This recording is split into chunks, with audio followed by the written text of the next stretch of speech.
Bonjour à tous, ravi de vous retrouver. Soyez les bienvenus sur Grand Lille TV.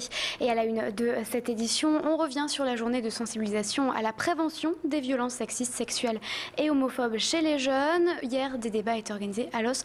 On fait le point dans cette édition.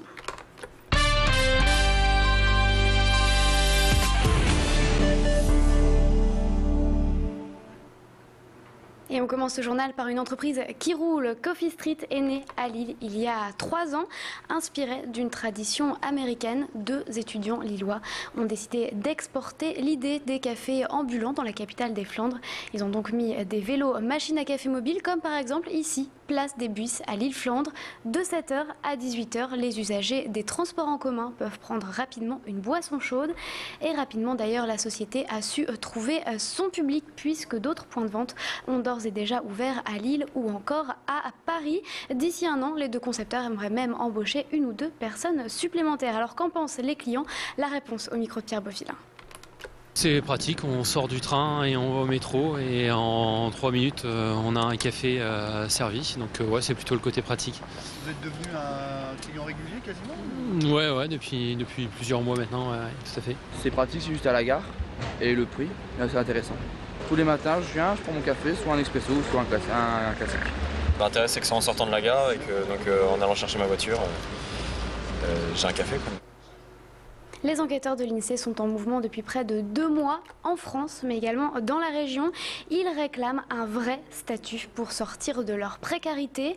D'après les syndicats, en 2009, la moitié d'entre eux touchaient un salaire brut de moins de 850 € par mois. 10% toucheraient même moins de 416 €. Les enquêteurs sont à 83% des femmes. Elles réclament donc aujourd'hui une reconnaissance de leur travail. Écoutez justement ces propos recueillis par nos journalistes. Les enquêtrices et enquêteurs INSEE sont en mouvement à l'heure actuelle parce qu'elles revendiquent un meilleur statut et un meilleur salaire pour les années à venir, puisqu'elles sont actuellement pigistes et l'administration leur propose un statut, mais qui est très défavorable. Ils essayent de nous faire croire que le fait d'avoir quelques acquis en protection sociale, ça sera un mieux, mais pour l'instant, on n'en est pas convaincus. Et on en parlait dans les titres, hier était organisée à Los une journée de sensibilisation à la prévention des violences sexistes, sexuelles et homophobes chez les jeunes. Médecins, membres de l'éducation nationale ou des institutions publiques étaient donc réunis autour de la table pour faire un état des lieux de ces violences. Tout au long de cette journée de débat, les intervenants ont interpellé les pouvoirs publics et le département afin d'adapter les politiques sociales au respect des droits de la personne, selon un constat de l'Observatoire départemental des maltraitances. Aujourd'hui, de nombreux comportements sexistes et la violence chez les jeunes sont beaucoup trop souvent banalisés. Notre journaliste Clément Carillon était sur place. On fait justement un point avec lui. Écoutez. Aujourd'hui, c'était surtout une idée du lancement de notre projet Equal sur le DVD qui a été réalisé au sein du Collège de l'Homme, qui est une journée de lancement et en même temps un échange avec l'ensemble de la profession, que ce soit au niveau de l'éducation nationale, des associations qui s'occupent de tous ces problèmes de l'adolescence liés généralement à la sexualité, liés à tous les problèmes qu'on rencontre au niveau social, et c'est pour cette raison qu'on a réalisé aujourd'hui cette journée. Les buveuses de bière en talons aiguilles, un club 100% féminin. Toutes les membres sont amatrices de boissons au houblon. Elles se sont retrouvées hier dans un café lillois pour une réunion autour de la bière et du chocolat. La biérologue Elisabeth Pierre était présente pour la dégustation et d'après elle, les saveurs de malt présentes dans le chocolat permettent de mixer les 2 produits de manière intéressante. Et si vous n'êtes pas convaincu, écoutez ces quelques conseils recueillis par Pierre Beaufilin. Cette odeur de malt chaud qu'on a en fait en salle de brassage et même partout dans la brasserie.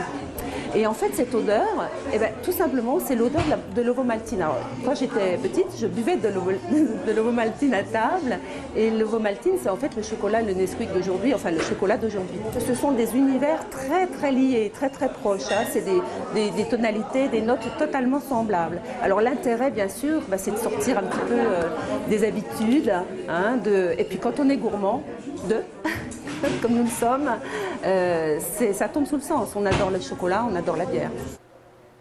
Et on termine ce journal par ces images. Le marché d'intérêt national de l'Homme se couvre. 37 parapluies en bois culminant à 10 mètres de haut sont installés tout au long des 16 mètres carrés de chargement et déchargement pour ne pas perturber les 650 salariés du marché. Les travaux se déroulent tous les après-midi une fois que l'activité est arrêtée. Ces travaux ont commencé au mois de septembre et coûtent environ 40 millions d'euros, financés à 40% par la communauté urbaine, le Conseil général, mais aussi la région. Restez avec nous, vous êtes en direct sur Grand Lille TV. Dans notre prochaine éditions, on parlera du triste bilan de la CIMAD, l'association d'assistance juridique aux immigrants, qui donnait hier une conférence de presse et qui critique donc la politique du gouvernement en matière d'immigration. On reparlera également de ce mouvement qui a lieu en ce moment à l'INSEE, et ce depuis 2 mois. Les membres de l'INSEE, je vous le rappelle, réclament un véritable statut et une revalorisation des salaires. Restez avec nous, on va faire tout de suite et en direct un point sur votre météo.